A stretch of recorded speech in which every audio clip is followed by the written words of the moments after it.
Apa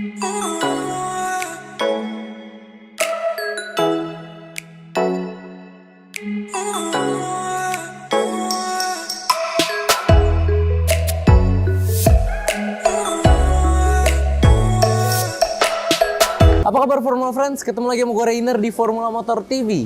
Seperti yang kalian tahu, segmen yang paling gemuk dan paling diminati untuk warga plus 62 adalah MPV. Mulai dari LCGC, Low MPV, naik ke Medium MPV, sampai Premium MPV. Semuanya ada, tinggal kalian pilih. Nah, hari ini kita akan test drive salah satu Premium MPV yang enak banget, tapi kurang populer. Kenapa kurang populer? Karena warga Indonesia tahu cuma Alphard doang kalau ngomongin Premium MPV. Ini dia Hyundai H1XG Diesel, dan ini adalah MPV yang bisa bikin Alphard minggir. Gimana rasa berkendaranya? Apakah lebih enak dari Alphard? Mari kita test drive.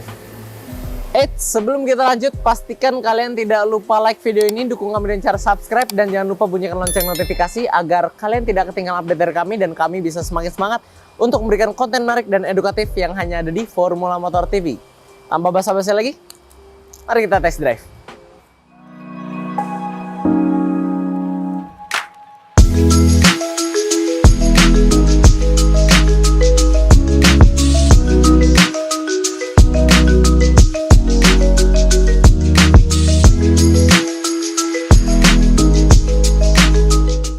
Oke, kita udah di dalam dan kita mau coba radius putar, tapi gua nggak mau coba karena udah tahu ya Hyundai H1 ini gede banget, jadi mending kita jangan ngerepotin orang di jalan raya.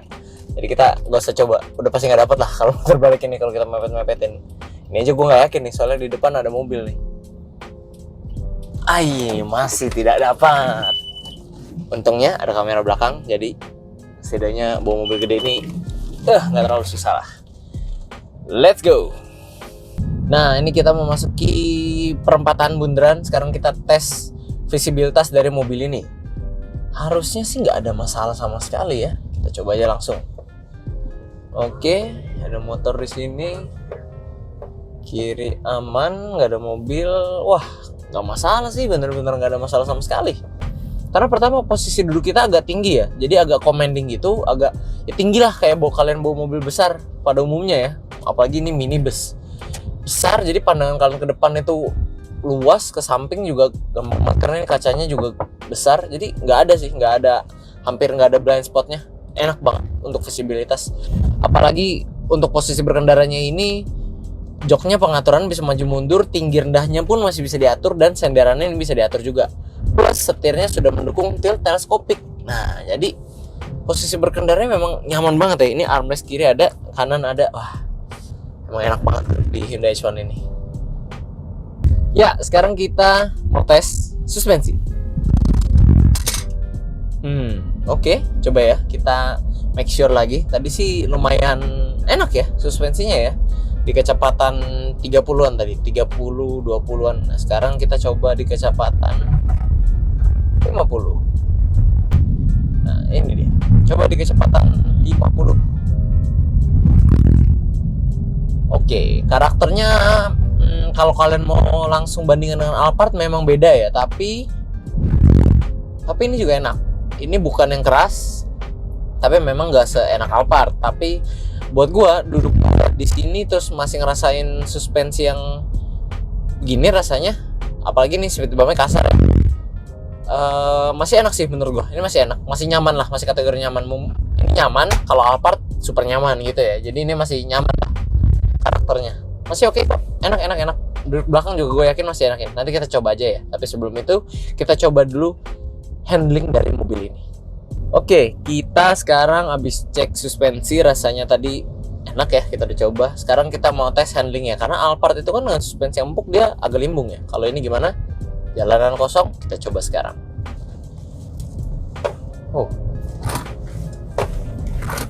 Ya, kalau kalian pakai gitu agak limbung juga, berasa body rollnya. Tapi kalau kalian bermanuver seperti ini nih, misalnya ada lubang gua hindarin, itu cukup direct loh. Dan gua rasa lebih direct daripada Alphard. Jadi untuk pengendaliannya lebih fun to drive ini sih. Ini pengendaliannya aja ya, kita belum ngomongin mesin nih. Nah, kita lanjut bicara soal fitur, tapi kita bahas yang ada di luar dulu, atau lebih tepatnya lagi penerangannya. Di Hyundai H1 facelift ini dia sudah dilengkapi dengan headlamp projector LED yang sudah ada daytime running light juga, jadi makin keren. Plus lampu belakangnya itu udah pakai LED juga, LED bar itu. Jadi lebih keren kalau malam dan memang lebih modern.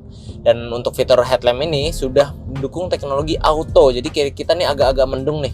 Nah, dia kalau ngedetect udah agak mulai lebih gelap lagi, nanti dia nyala sendiri secara otomatis.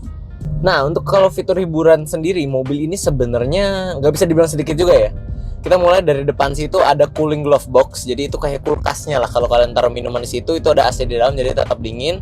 Di tengah ini head unitnya sudah bisa terhubung dengan Android dan iPhone connectivity ya. Ada Bluetooth-nya juga. Terus AC udah ada auto climate, dan AC-nya ini yang seru, di belakang juga bisa diatur. Jadi diatur kenceng besar kecil angin dan arah anginnya juga bisa diatur. Selain itu di belakang ada 9 titik AC untuk penumpang di belakang. Jadi penumpang di belakang tuh nggak ada tuh kata-kata kepanasan, tuh nggak bakal, yang ada pasti kedinginan. Nah terus kursi belakang sini udah captain seat dengan full leather, plus kursinya bisa diputer-puter. Jadi kalian duduk itu bisa kayak di kereta tuh, bisa di depan-depan. Nanti videonya kita tampilin di sini deh. Nah selain itu, untuk menambah kenyamanan di penumpang belakang juga, mobil ini sudah dilengkapi dengan 2 USB charger, jadi bisa charging HP kalian, dan ada 1 power outlet gitu di belakang kiri. Nah, jadi kalau kalian duduk belakang, pastikan kalian duduk belakang kiri, soalnya yang kanan nggak dapat tuh power outletnya. Selain itu, yang nggak dimiliki mobil lainnya di kelasnya, kaca jendela baris 3 masih bisa dibuka, jadi kalian masih bisa menghirup udara segar. Oh iya, gua hampir lupa, selain itu mobil ini juga sudah dilengkapi dengan roof monitor supaya kalian bisa nonton selama perjalanan jauh, dan ada mood lightingnya juga dong, kan biar terasa makin mewah di dalam mobil ini. Nah, kalau untuk fitur keselamatannya sebenarnya standar-standar aja ya. Mobil ini sudah dilengkapi dengan dual race airbag untuk penumpang depan. Ada juga parking sensor dan parking kamera yang tadi kita udah coba. Lalu mobil ini pengeremannya sudah didukung dengan anti-lock braking system dan udah ada hill start assist. Jadi kalau kalian ke medan-medan terjal, mobil ini nggak bakal mengecewakan lah. Nah, dari fitur-fitur ini gue rasa kita bisa mengambil kesimpulan ya, bahwa memang Hyundai H1 ini adalah mobil yang bukan menjadikan fitur-fiturnya itu sebagai daya tarik utama dari mobil ini. Fitur-fiturnya itu ya sebenarnya cukup untuk sekedar menghibur kalian selama perjalanan jauh. Ya siapa yang gak nyaman ya duduk dengan kelegaan kabin di sini, terus suspensinya yang empuk, dan ya fitur-fitur tadi yang sudah ada di mobil ini. Tapi memang gue rasa jika dibandingkan dengan Toyota Alphard, ya mungkin mobil ini memang harus mengakui kekalahannya dari segi fitur. Tapi hal yang akan kita coba berikutnya ini adalah sesuatu yang unik, sesuatu yang bisa membuat kalian jatuh cinta pada mobil ini, sesuatu yang hanya ada di Hyundai H1. Apakah itu? Langsung aja kita coba. Berbeda dari kebanyakan mobil diesel Hyundai sekarang yang menggunakan mesin diesel 2200 cc, Hyundai H1 CRDI dibekali mesin diesel 2500 liter A2 CRDI VGT berkapasitas 2497 cc yang mampu menghasilkan tenaga hingga 170 HP pada putaran 3800 rpm dan torsi maksimum hingga 392 Nm pada putaran 2500 rpm. Tenaga yang dihasilkan oleh mobil ini akan disalurkan melalui transmisi otomatis Steptronic 5 percepatan. Mesin ini diklaim mampu mencatatkan angka konsumsi bahan bakar 1:11 km per liter untuk rute dalam kota dan 1:18 km per liter untuk rute luar kota.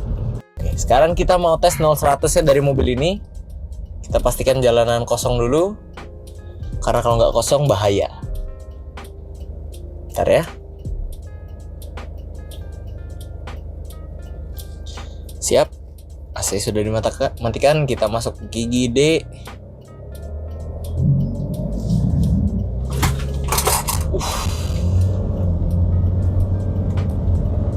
Oh, udah 60, 70, 80, 90, 100. Gila, kenceng banget. Parah, torsinya parah, berasa banget. Emang batas itu tadi gue langsung ke belakang gitu loh, dan itu gue nggak bejek full ya kaki-kaki ya, gue masih agak ragu-ragu. Tapi kalau dibejek full itu wah gila, tenaganya sih parah banget, enak banget.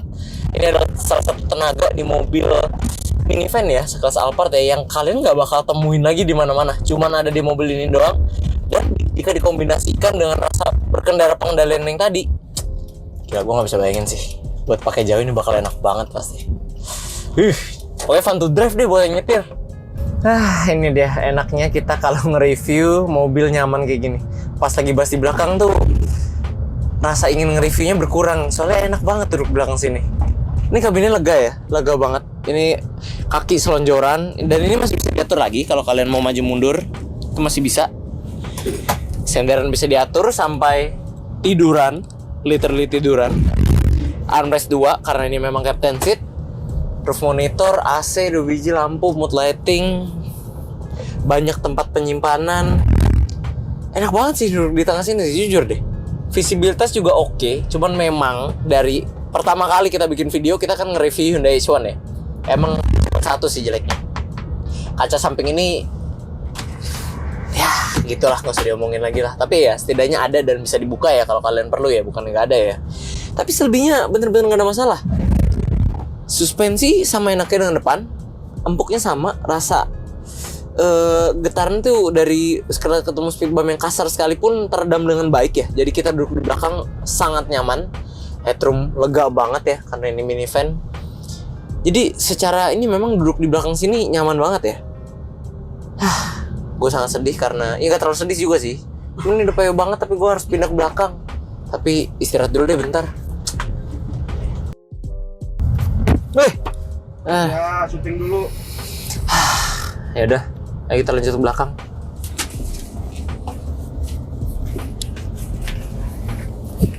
Nah, duduk belakang, kita pindah ke baris 3.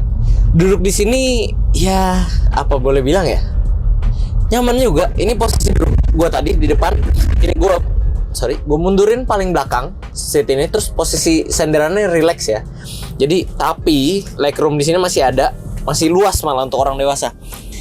Dan bisa dimundurin lagi. Kalau mau sonjer bisa banget asal nggak ada barang di belakang. Itu pun masih nyisa space yang sangat besar sih. Jadi kalau kita majuin gini aja, ini masih tersisa space lumayan untuk legroomnya, sangat-sangat cukup untuk orang dewasa. Headroomnya juga tentunya. Dapat AC satu lagi sesuai gue bilang, dan masih dapat pegangan dong di atas ini untuk penumpang belakang. Jadi masih enak banget. Dan USB charger yang tadi gue sebut masih dapat cup holder 2, tapi kompartemen akan lebih baik di sebelah kiri, termasuk power outlet ada di sebelah kiri. Dan kompartemennya baik banget ya, gak habis-habis loh.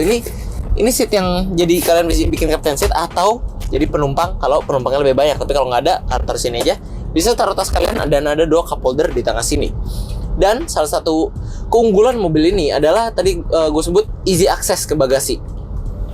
Gimana gak easy access ya? Ini tempat penyimpanan barang kalian. Kalau kalian pergi jauh, koper-koper atau barang-barang kalian taruh sini. Dan kalau kalian mau ngambil ya kalian tinggal ambil aja gitu loh. Ruangannya lega banget. Kalian gampang ngambilnya kalau mesin bisa dimundurin lagi gitu loh. Jadi duduk di belakang sini sangat nyaman dengan suspensi yang berasa nyaman, lega, roof monitor. Udah, apa boleh bilang ya.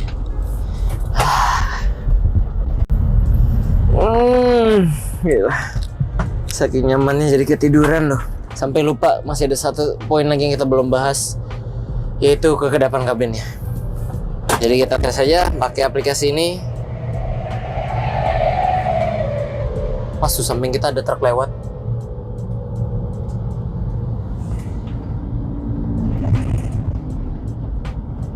Ya 60 gede sampai 70 kecil ya, kalau berarti kita posisi ada di jalan raya ya. Kira-kira angkanya segitu. Buat kalian yang pengen tahu aja, ini kita ngukur pakai aplikasi seadanya aja. Jadi buat patokan aja angkanya. Tapi memang kalau didengar dari telinga ya cukup kedap sih kabinnya ya. Suara road noise atau suara kendaraan lain yang ada di samping kita itu teredam dengan baik. Jadi memang sebenarnya secara kesimpulan gua rasa mobil ini cocok disebut sebagai premium MPV ya. Walaupun memang tidak sepremium Alphard, tapi dia tetap sebenarnya masuk dalam kategori premium MPV mengingat fitur-fitur dan kenyamanan dan rasa berkendara yang ditawarkan oleh mobil ini. Premium MPV yang satu ini sudah jelas bisa menawarkan rasa berkendara yang tidak dimiliki oleh rival-rivalnya. Meskipun mesinnya menjadi daya tarik utama, tapi Hyundai tidak melupakan aspek kenyamanan yang tentunya dicari oleh orang-orang yang nantinya akan memiliki mobil ini. Dan dari kombinasi tenaga mesin dan kenyamanan kabin itulah yang menjadikan pengalaman berkendara di dalam Hyundai H1 ini unik dan tidak akan Anda dapatkan di mobil-mobil lainnya. Nah, buat kalian yang tertarik untuk mengenal lebih lanjut tentang Hyundai H1 XG Diesel 2018 ini, kalian boleh banget hubungi Instagram resmi kami di @formula_motor atau bisa juga ke Instagram sales kami langsung di sini. Nah, buat Formula Friends lainnya yang ingin melihat atau test drive mobil berkualitas lainnya, boleh banget silahkan kunjungi website kami di www.mobstripcast.com atau juga bisa follow TikTok kami di @formula_motor. Nah, sekian dulu friends untuk video hari ini. Kami tentunya masih punya banyak konten menarik dan edukatif lainnya yang akan kami sajikan di channel YouTube kami, yaitu Formula Motor TV. So, pastikan kalian like video ini bila menyukainya, dukung kami dengan cara subscribe channel kami, dan jangan lupa bunyikan lonceng notifikasi agar kalian tidak ketinggalan update dari kami. Pada akhirnya gue Rainer pamit undur diri dulu, sampai ketemu di video selanjutnya.